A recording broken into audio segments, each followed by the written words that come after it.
Баршаңызға сәлем достар. Бүгін сіздермен біргелікте дәмді сорпа жасаймыз. Бізге сиыр еті қажет болады. Сүйікті жері болса өте әдемі әрі маңызды болып шығады.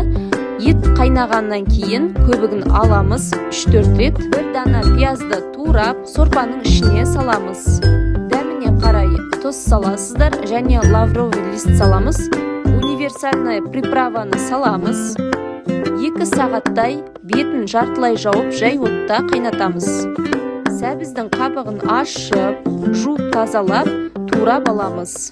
Мен қатты кішкентай етіп тураған жоқпын, үлкендеу етіп турадым. Одан бөлек перецті де дәл солай үлкендеу етіп турап аламыз. 2 сағат қайнаған соң сәбіз перецті салып, жарты сағаттай қайнатамыз. Сәбіз перец піскеннен кейін барып картопты салып қайнатасыздар 15 минуттай. Одан кейін сорпамызды сүзіп алып, дастарханға ұсыныңыздар.